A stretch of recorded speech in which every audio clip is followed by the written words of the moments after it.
being camouflaged by the color, the background and material. I did not plan this well, but I think we are live. Thank you, Mark. Thank you for being here. I personally think I should learn from how to set up your background. It's awesome. It's minimalistic and it puts right on you. So I It think thank actually you. it actually used to be black here, and I had to repaint it because I kept wearing black t-shirts. So yeah, I think I'll probably for all the audiences that are gathering in, I'll probably start with a brief introduction of Mark and his journey so far, right? So first of all, I'm Rishabh Shekhar, co-founder and CEO at Pepper Content, and I'm thrilled to welcome you to today's LinkedIn live sessions. We have a very special guest with us, Mark Williams Cook, who is a digital marketing director at Candor and founder of AlsoAsk.com. Mark is a real deal when it comes to SEO. We have been in the industry trying to break it, and for 6 years, Mark probably has been navigating this world for over 2 decades now and has earned quite a reputation. Mark's journey has been all about staying on the cutting edge of SEO, right? And he's known for his deep knowledge and passion for this ever changing field. But before we start with the session, let us get some context on our topic, right? Initially, SEO used to be all about stuffing keywords into your content and hoping for the best, but times have changed, and so have Google's algorithm. Today's SEO is a dynamic blend of so many parameters. Usually we like to quote that there are 200 parameters to what makes you rank, right? And it's difficult to navigate all of that. At the end of the day, there's no such thing as one size fits for a companies or organization SEO, right? But there's surely some hacks that we can learn, and that's what Mark is here for. um, all right, Mark, probably before we jump to the questions, probably if you can take a minute to take us through a journey of what landed, how the last 2 decades have been for you, because you've seen the evolution of search engine itself, and SEO is just a part of it. Would love to understand from you how that has been. Sure. So firstly, thank you for having me. Pleasure to be here. Yeah. Um, as you say, I think anyone that started in SEO when I did a couple of decades ago, it was quite different, not just in terms of technology, but there weren't any SEO courses you could do. There weren't really any SEO books even to learn from. Certainly no YouTube videos. There wasn't even YouTube really. Um, so I got started like a lot of people, which was I'm 40 now, but I was making my first websites at kind of like 13, 14 years old. And ended up essentially accidentally ranking sites to begin with Google. Had a little affiliate site. It was getting sales, and I didn't even know where from. And one of my friends helped me install AW Stats at the time, and we found the traffic was coming from Google. And it was really then well, how does that work? And that started that exploration. And out of those kind of 20 years, I've spent 3 or 4 just working kind of on my own sites full time as affiliate, doing kind of ad sites, building websites, selling them, and around 15 of those years at actually agencies. So the major part of my kind of career has been working at SEO agencies, which has been brilliant because I got to be surrounded by people that were way smarter than me. I got to see behind the curtain on all kinds of big companies that were dominating the SERPs and how they were doing it. And from that, I've done several other bits. So we run an e-commerce business as well that we acquired. We've got Also Ask, the SaaS tool, and all of that grew really from my interest in SEO. So it's been a lot of it right place, right time, and a lot of chance. But yeah, really lucky, I think, to have got involved early on. Right. No, I think, whenever I look back, how SEO was thought about in 2017, 18, as recently as 2017, 18, has evolved so much to now, right? And I couldn't even imagine or fathom how much it would have changed in your journey, right? But I think, let's start with the basics. The elephant in the every room is the keywords, right? How has the role of keywords in SEO evolved over the years? And, what trends have you noticed during this evolution? So if we go way back to before Google was the biggest search engine, we had search engines like Alta Vista was one in the UK that was really, really popular. We had Excite, Hotbot, Yahoo, and a lot of these search engines at the time, they worked very differently to how Google works now, in that the majority of the decision for where to rank the web page was based just on what content, what, like you said, keywords were on that page. We used to use meta keywords, and as you said, they'd use basic kind of like TF-IDF things to work out how often a certain keyword is spoken about, and then it's probably more relevant. And it ended up with just horrible spam everywhere, and search engines were quite a poor experience because SEOs and webmasters were gaming them, right?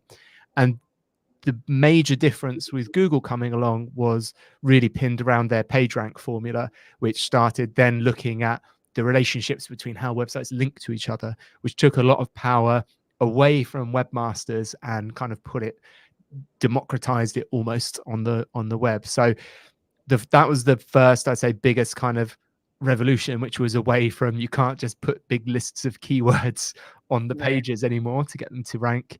And one thing I think it's taken people a long of time to adjust to was, over a decade ago now, Google specifically said that they're becoming about things, not strings. And what they were referencing there is, they're saying their long-term goal for their search engine was not to rank web documents based on strings of text, i.e., just a keyword. It was this concept of things, which is talking about really their knowledge graph, talking about, we've probably heard lots of SEOs talk about entities, which is Google understanding what things are and what their relationships between them are. And that's a fundamentally technology, like a different approach again. So, if you Google something like who founded Warner Brothers, you'll very likely get a Google knowledge graph answer.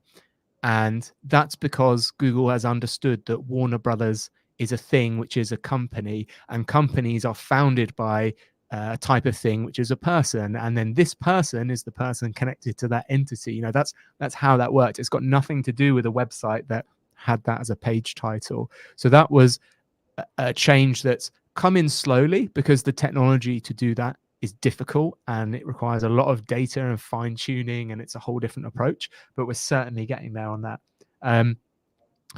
Keeping on the technology, I guess the last 5 years have seen massive leaps as well. So we've had a lot of AI driven improvements to search.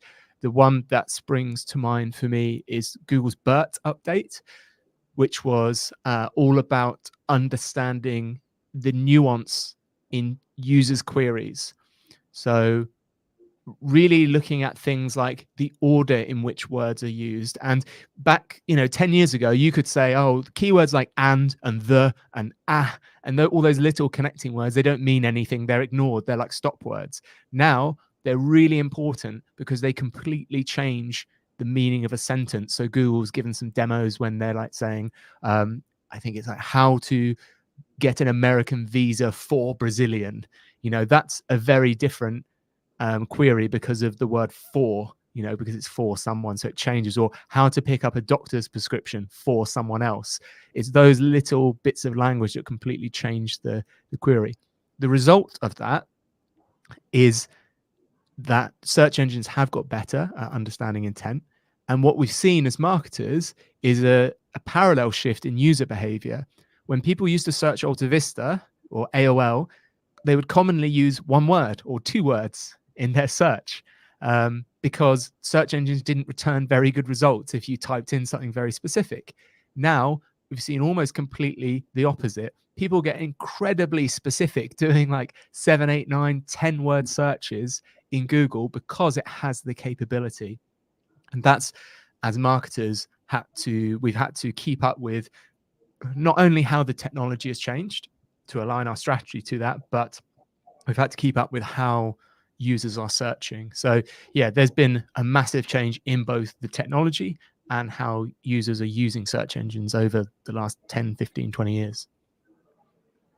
Got it. Got it. No, I think I think it would have been an epiphany or a shock for so many people when they realize that keyword is just not it, right? You don't know SEO if you know how to put in 100 keywords in a blog piece, right? I think, and it's strange, right? And but it also shows how difficult the unlearning curve is. There's so many people still stuck onto that idea of keywords and putting so much of that in content and thinking that's SEO, right? So I think hoping the sessions like these, help us go away from it. But if not, I think you touched upon a lot of stuff on how the overall content and stuff matters when you're trying to rank content. But if you have to say rank 3 or 5 pointers, right, or factors, which businesses should consider when selecting, say, keywords for their SEO strategy, how do you have, what's the principle of selecting, okay, this is what I should go after? Sure. So that's a really interesting question. And you have to think about what stage of your SEO or your site you're at. So to give you some examples, um, our keyword research when someone is rebuilding or building a website for the first time will be very different from when we're writing content. So when you are building a website, the kind of data that might interest you is things like the search volume. How many monthly searches are there for this? And this will help inform you as to what decisions you want to make about your categories in your site and your actual structure. So what's in the main menu, what's important, what's got a high search volume and intent. And if we're an e-commerce site, how do we want to group products into categories? What are those categories called? So there's that level where you might be interested in a kind of search volume. In terms of maybe you've got your site built and you're thinking about topics you'd like to cover, there's different kinds of search data you can get. So we've got obviously the kind of mainly from Google, how many searches there are a month for specific keywords. Then you've got data like Google Suggest, which is mineable in different ways, where you can start typing something. So if I give you an example, say you're a toy shop and you sell jigsaws, and you start typing jigsaws in, Google Suggest will tell you there's searches for things like jigsaws for adults, jigsaws for children, 1,000-piece jigsaws. So this will then say, okay, we now know there's search intents, people specifically searching for adult jigsaws or children. So do we have them as subcategories on our website? And then you can take the next step and use things like people also ask data, which is you then type in, say, adult jigsaws, and then you'll get all of these really specific terms that you might want to make content for. So it'll be things like, are jigsaws good for your brain? Do they make you more intelligent?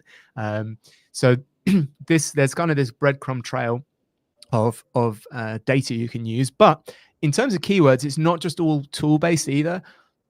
Definitely, if I had that e-commerce business, I'd be speaking to people like in the customer services team and saying, what questions when customers phone up do they ask you? I'd be looking at data if we have, for instance, site search. So your internal searches that happen on your website. So customers already on your website, what are they searching for? Do we have pages that match that intent? I saw some really good examples for pharmacies over COVID, where instead of people searching for things like aspirin or flu medicine, they were searching just for COVID medicine because they wanted to know what they could take to relieve the symptoms of COVID. But obviously nobody had a category yet for COVID medicines. So that was an opportunity that was appearing just through their internal search. So it's using the right source of data at the right stage of your strategy, whether you're building a site, deciding what to write about, planning your content, or actually saying what should be on this specific page. Got it. Got it. And but I think one interesting part of which I like to solve for, right, is, okay, this is how you can go after a industry or a market that is existing, right? I like to call it this the online TAM, which is how many people are actually searching for something like this, and that's your online TAM, and that's if 1 lakh people are searching for it, that's what you, and basis your AOVs or whatever that is, you should think of investing in SEO, any digital marketing services like that, right? What's your, and I'm pretty sure you have faced this multiple times, is what do you do with a category defining company which is bringing something probably which is not being searched for? Is there an analogy, an example that you may have around this? Yeah, certainly. So that's really interesting. We encounter this a lot with kind of startups that, like you say, so we have a situation where they are solving a problem that exists, but essentially people do not know that that solution exists yet. So as you say, there is no search volume for that solution. So there's a couple of things there. From a strategy point of view, I always advise them to essentially create that search term. So, the most famous kind of marketing examples, in the English vernacular, is things like Hoover is a brand name, but it's what nobody calls them really in the UK vacuum cleaners. They're called Hoovers, because they own that kind of that term, that verbiage. And you can do that if you have a new product to market. I think clicking your SEO in with the rest of your strategy is more important than ever. So SEO should always be integrated with your overall marketing strategy. If you have a situation where there is no searches for your solution, you must have other marketing apparatus set up, or you're not going to get any traffic because no one is searching. So it's about positioning yourself to be the first person to rank for that, and then using your above the line advertising, your display ads, whatever it is, to get people to search for that. So one technique that we've used is using display ads, whether it's like Instagram or Facebook, to show the solution by, say, video to the people we know that have the problem, to show them that this solution exists. And then we actually tell them what to search. We say, search for this. And then that's what the seeds we want to sow. And then if you can make that the predominant search term, you're going to own it from the day one. It's going to be very hard for anyone to kind of knock you off. The other way in is to look at the sites that are ranking, that describe the problem. And you can approach them and essentially just be like, we have a new solution for this problem, send them the details. And what you're essentially doing there is digital PR. So firstly, you'll get exposure through people searching for the problem, and they'll get then visibility of your solution through a search engine. And secondly, that all SEOs will love, you'll be earning links from relevant websites. So they're the kind of three strategies that I go down if you've got a new product and there isn't search volume at the moment. Got it. Got it. And Mark, I think I'll probably want to move on to some specific questions, right? And something that you have mentioned a lot is zero volume keywords. So would love to know what are zero volume keywords and why are they worth exploring. Sure. So a zero volume keyword refers to any key phrase where the majority or probably all of the search tools you have, whether it's Google Keyword Planner, Ahrefs, Systrix, SEMrush, say to you there are 0 searches per month for this term. Now, what's important to understand is it's unlikely that there are actually 0 searches for that term. What it means is they don't have the data. And to give you a couple of interesting statistics around this, Google has told us a couple of times that about 1/3 of searches that happen every day on Google, so we're talking millions and millions of searches, were never seen before. So they're new. And that number, I think, has gone down to around about 20% now. So it's about 1 in 5 now, as of, I think it was 2021, they last said it. So 1 in 5 searches has never been done on Google before. It's new. So by default, those searches, if you put them into any tool, are going to come up 0 because no one's got any data. Ahrefs, which is obviously one of the best known kind of SEO platforms for keyword research, said that I think it was 95% of the keywords in their entire database said they had 10 searches per month or less. So there's a problem that we have with data collection. The data that we are getting from these tools is not reflective of the actual search volume or intent. So many SEOs and marketers make the mistake of thinking, shall we target this? They type it into a tool and it says 0 searches, and then they never think about it again. And that is a huge, huge mistake. So to give you an example, and I've done a talk on this before where I gave several examples of keywords where all the tools said there's 0 searches, and then we made an article about it, and then we get like 200 visitors a month from it. And I make a point about the difference between search volume and intent volume. So the definition that I give those things is the search volume is how many searches happen for that specific set of keywords in that order. The intent volume is how many searches happen that mean the same thing. So to give you an example, if you looked up, say, buy blue running shoes as a search term, it's a commercial search term, most keyword tools will tell you that has 0 searches per month. Okay. In reality, it may have, we'll say, like 20 searches a month, right? It's just flown under the radar. However, you could say buy blue running shoes online, or buy running shoes blue, or online shop buy running shoes. All of these things mean the same thing. They have the same intent, right? And if each one of those has 5, 10, 15, 20 searches, I could easily list off 20, 30 different variations of that. You're already up to a few hundred searches a month. And Google is smart enough to know that they mean the same thing. So you can actually build a page, and that page will rank for a whole set of queries. And it's really, really important because so many people just overlook those, and they come up regularly. And this is why we built Also Asked, because they come up so regularly in the people also asked data. Google lists the questions, and then my most common query for Also Asked is people on live chat say, can you give me the search volume, please, for these terms? And if you look at them, over 99% of our keywords we return, the questions, have zero search volume, but they're not truly zero. But that's why there's still such a huge gap, because people haven't been going after them. Right. No, I think how smarter the search engines are, right? That also has affected the impact of these zero volume search keywords, because then with this keyword, you are, as you just said, right, you're attacking a bunch of keywords which probably collectively will have 1,000 search volume, which is very, very good, right? So I think that's interesting. But I think you have once mentioned intent volume is more important than search volume, right? What is that, and how do you measure it? Yeah, so intent volume is, as I was saying, which is the all of the variations of the search term that mean the same thing.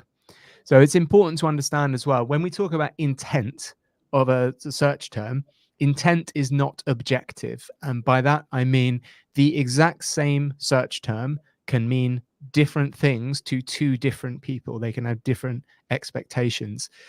That intent tends to become clearer the more specific the search term. And generally, the longer search terms, and by that I mean the ones with more words in, literally, are more specific. And because they have more words, there tends to be more variations of them. So if I did a search for, football scores, for instance, there's only a couple of ways I can write that, but the intent is very broad. For my example of buy blue running shoes, the intent is very specific, but there's probably 50, 60 ways I could write that. So the intent volume is the total the total searches for queries that want the same thing. So how do you measure that? You can't ahead of time. You can't forecast it, okay? Because nobody has the data. However, if it is coming up in things like people also ask, it is a thing. People are asking that question. And my kind of whole pitch on this approach as a strategy is, in my experience, if people focus on search volume and things they can forecast, they might pick 50 keywords, and then this is their SEO target for the year. Now, the difficulty is the majority of other SEOs working will also be after those keywords, and someone will already be ranking number one, right? If you manage to knock them off the number one spot for their 20,000 a month search term, what are they going to do, right? They're not going to say, oh, well, I really enjoyed when I ranked number one, but I guess your website's beating me now. They're not going to do that. They're going to fight you for it and increase what they do. So it becomes incredibly difficult to forecast how much effort it takes to rank for this actually small amount of key phrases, when you have got this whole playing field of the other 98% of searches that fall into pretty much this zero volume or very low volume strategy. And the other benefits of them is, firstly, if you want to rank for those big terms, right? I want to rank for that 20,000 a month search term. One of the best ways you can do that is demonstrate your topical authority to Google by answering all of the closest intent proximity questions, which is what we can get from the people also asked data. They're also the things that you can rank for easiest. They're also the things that Google doesn't lean as heavily on when it comes to things like backlinks. I gave lots of examples of sites that got hundreds of thousands of visitors within fairly short spaces of time with very few links by writing this kind of content. And lastly, I'd say that a lot of these question types of informational content, you can build some brand affinity because you are helping people. So when they have all these weird and wonderful questions about your product and your service, okay, they might not be high converting terms, but they're terms that will earn you the respect of your customer. They're going to have a positive association with your brand. And if you're really lucky, they might link to your answer because it's helpful. And the brand side of marketing, although we don't talk about it as much in SEO because we're normally focused on unbranded, is really the gold standard. I don't want people searching for blue running shoes. I want people searching for, Nike running shoes if I'm working for Nike. Then you don't have a chance because they've decided my brand's best. So there is an area there that can be hard to justify on a spreadsheet. If you've got data, the only other thing I'd say you can do is reverse engineer it and show how much of your traffic, say from Google Search Console, look at the yearly view, look at all those search terms you've got when you put them into Google that come up with zero search volume. You'll have thousands and thousands of clicks there that if you try to forecast them would just say zero. So there is a case you can make with some historical data, but I think it's a great place to start because it's fast. A lot of your competitors aren't doing it. They're not getting buy-in. And it's where you can build a foundation to then rank for more competitive commercial terms. Makes sense, right? Uh, I know this was so insightful. I think I'll go back to the drawing board and try to do that for something that we do as well. I think, and I think once we started developing product around it, that's when we realized that how much of data is, you know, uh, first of all, old, is extrapolated in some form or the other, right? And doesn't really tell the right picture. But I think what you said probably is new to me as well, right? So I'm pretty sure audiences would be loving this. Moving on from SEO, linking that to content, right, which are like two sides of the same coin, right? How do you balance the need for in-depth then long-form content, which probably quick reads? Overall, how do you place all of that in a SEO conscious strategy? Yeah.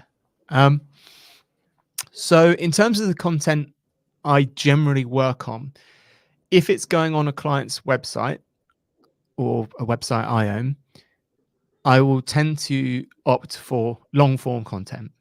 Okay. Because I think you can have both, the best of both worlds.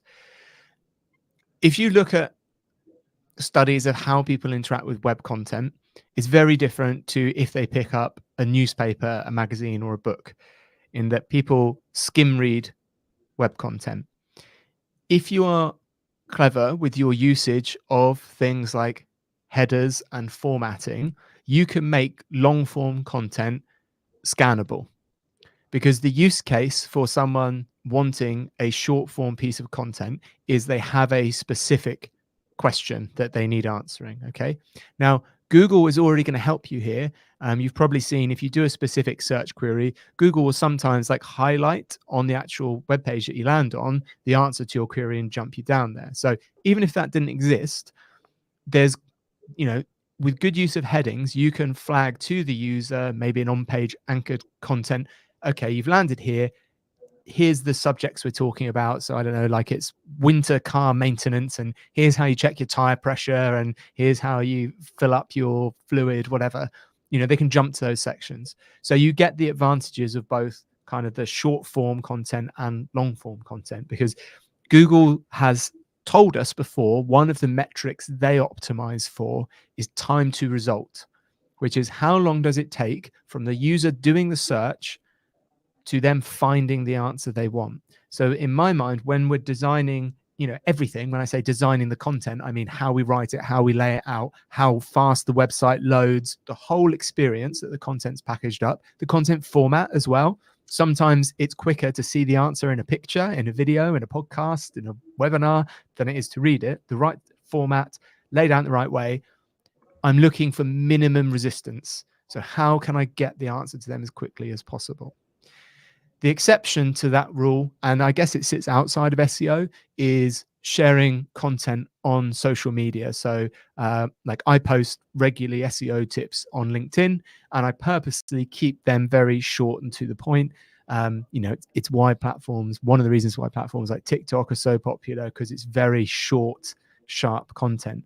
All of that, though, tends to come from long form content. So I will, for instance, produce a 15-minute video for my SEO course about a specific technical topic. And from that, I will pull out a point to then post as an SEO tip. So everything starts from that long form, most value possible content. And then it's about how you present it and how you then kind of give that to people. There's no one correct answer for everyone. Some people have really long attention spans and love sitting down and reading 2,000 words. There are people like me who have to jump about, and I just want the answer as quickly as possible, and then I'm off to do something else. Lovely. I think you mentioned about you writing on SEO, right? You have written over 700 unsolicited SEO tips, right? What are your top three? What are your top three there?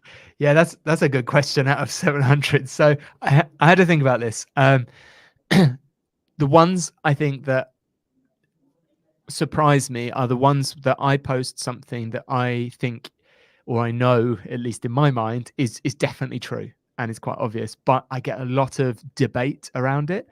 So the ones that always generate debate on is bounce rate around a ranking factor. So I post a tip that bounce rate, which is how many people land on a page on your site and don't click anywhere else and leave.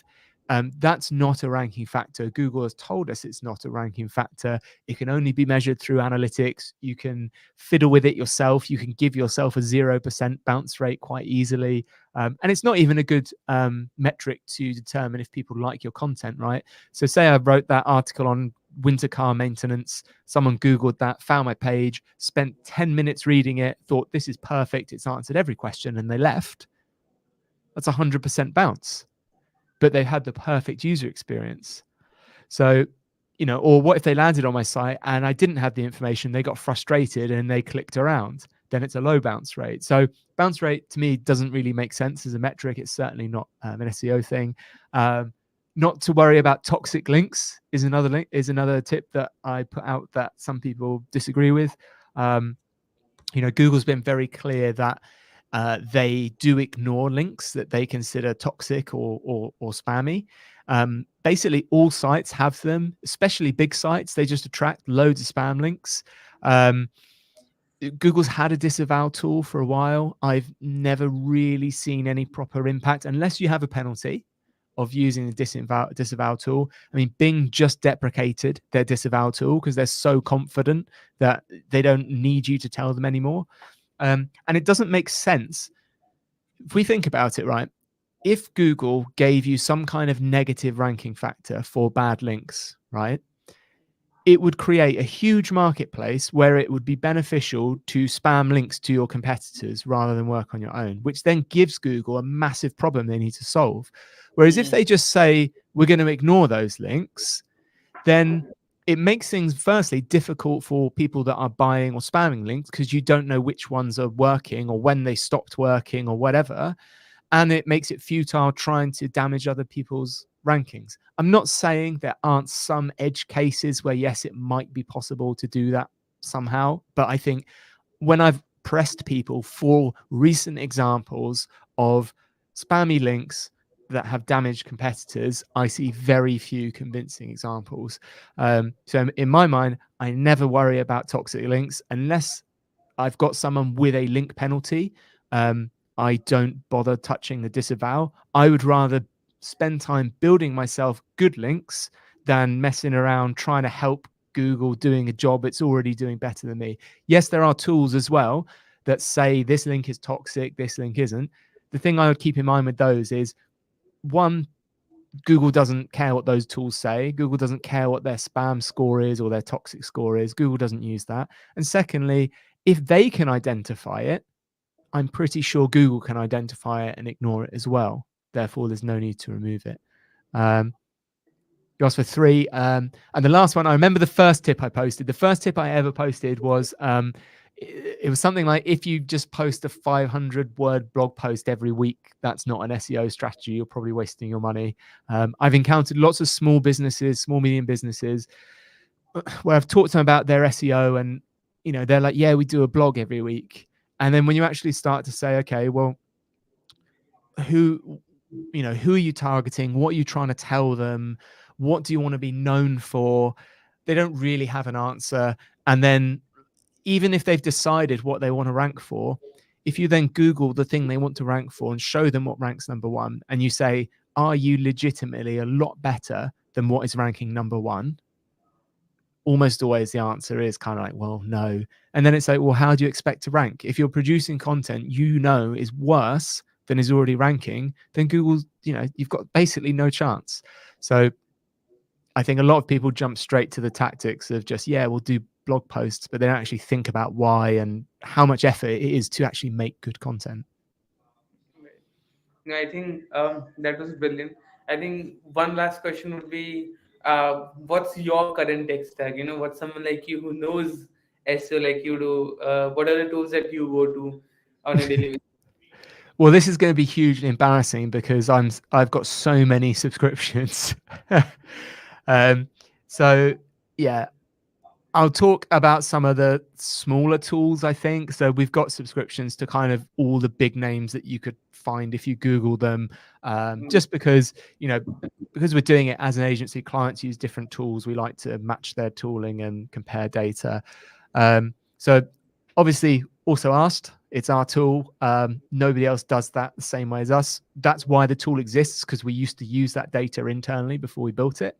I do, as I said, use a lot of Google Suggest data. So Answer the Public is kind of the OG for that. There are a bunch of people that kind of copied that, but Google Suggest data. I use Keyword Insights as well for clustering. So Keyword Insights is a really great tool for essentially if you've got big sets of keyword lists and working out, should I build a new page for this search term or should it be on the same page? That's a really great tool to do that. They've actually got a free SERP comparison tool for that. And lastly, on enterprise sites, I've used Inlinks before. So Inlinks is all about the concepts of what we talked about around entities, and it helps you produce schema for your site, and it helps you can do things like automate internal linking. Because if you have a project where you work on a website that's got 2 million pages, how do you start going about internal linking? You can't just use Screaming Frog to crawl it and then start manually checking where you need to link to. You have to use some kind of automation there. So Inlinks have got a really neat solution to that, where they can actually help you automate linking up entities, which is super important. And lastly, SEO testing as well. We've just started using is a platform for essentially A/B testing when you're changing stuff with SEO, whether that's improving content or whether it's making a technical change. It's about having a control versus a change that you made to see what the uplift is, and if you can prove that, or if you made a bunch of changes and then the helpful content update rolls out, was it the changes or was it the algorithm? We don't know. So it's important to have a control. Right. And I think about the inlinks, I think we were reading a TechCrunch article, and that's when while reading it, we realized that they have given us a backlink, and that happened 2 weeks after the article was published. We weren't even aware, right? So I think that's an important thing. But yeah, I think thank you, Mark. This was personally my best LinkedIn life, because this was very to the point, very technical at the same time tactical, and gives great insights as to what we can do. We'll take one or two last questions, from the audience before we close this out. But yeah, I think if you can show the questions that we probably have received in the comments, um, Kunal, Yash. Cool. Ivona Baxter, I think she has talked to you earlier because she mentioned you giving her advice Yes. earlier as well. So Hello. you're a famous guy. But yeah, I think she has a questionnaire. We'll love if you can answer this. Yeah, sure. So keyword cannibalization, for those that haven't encountered it before, is essentially the description of when you have multiple pages targeting the same keyword. So it's a really good litmus test for website owners, for content producers. when I see, for instance, when I audit their site and maybe I see things like 2 or 3 pages with the same title tag, I say to them, okay, if you want to rank for this term, I say, which page on your website do you want me to land on? And sometimes they don't know because they're like, well, we've got this page and we've got this one. And then the question is, well, if you don't know as a human and the owner of the site, how on earth does a search engine have a chance of kind of knowing, right? So generally what you'll find is the effect if you have multiple pages targeting the same search term is you'll tend to have one rank, and then Google will crawl the site again and it'll find the other one and then decide, actually I'm going to put that one there, and the other one disappears. It's rare that you'll get the same, you can't just have 5 pages on one keyword and then get the top 5 listings in Google. It doesn't work like that. But generally it will just switch out between the two. Um, if you combine those, normally you're combining 2 sets of slightly differing information, which means you have one page of higher value, but then you can concentrate all your internal links that reference that to that page. And again, increase all those signals that that's the correct page to rank. So you have a stronger single candidate. So generally, you can spot it. A lot of the SaaS platforms have like alerts when they find cannibalized content. You'll sometimes see it in Search Console, or if you have a keyword ranking tool and it shows you which URLs rank. So you'll see multiple URLs rank for the same term. So generally you want to try and tackle those issues if you can by eliminating and merging pages. If for some reason you can't do that, then there are technical approaches you can take, like using canonical tags, no index at a last resort is maybe something I consider. But yeah, it's definitely something we see on larger sites. Yeah, Devrapti also ask a good question. A question for Mark. Obviously, I'm not answering any questions. Mark, you're here for that. Is no follow link a reason you believe toxic links are not a big threat? Uh, no, is the short answer to that question. So toxic links is the problem people are saying is when low quality sites link to you. Okay. Now that's what the cited issue is, that if bad sites link to you, it makes your site look bad. That isn't the case. Google has said that isn't the case. The other way round, if I wanted to link to a site for some reason that I think is maybe bad or sketchy or dodgy, I could use a no follow attribute to indicate to search engines that I do not vouch for this website. So I would say it's a safe way to link occasionally to a site that you don't want to be associated with.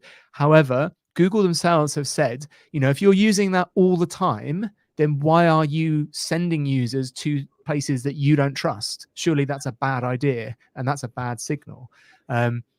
Interestingly as well, just some errata, the no follow attribute is now is not a directive for Google. It's a hint. Google can ignore the no follow attribute, and that's because of the widespread usage on things like newspapers. They just no follow everything, and Google wants to see where they link to. So yeah, it can be helpful if you're linking out. It doesn't really affect incoming links though. Lovely. Cool. I think we are out of time, Mark, but we had great, audience words coming in. They loved the session. They found it really helpful. I personally found it really helpful. I also happen to lead marketing for Pepper, and we have done some sort of SEO content strategy ourselves. We don't do paid ads. All of our are is either outbound or inbound in a way, right? But this definitely has helped me do something better and go back to the drawing board. But yeah, thank you so much for this. This was really wonderful. I think your experience needs to be packaged even more, and people, please do go follow Mark, and he puts out great content around SEO and everything related to SEO. I think we all are here to be benefited by reading that. So thank you, Mark. Thank you for taking your time to do this. Yeah, thank you. Really appreciate being here. And thanks to everyone that watched and the questions. Really appreciate it. Cool. I think we'll be done. Thank you.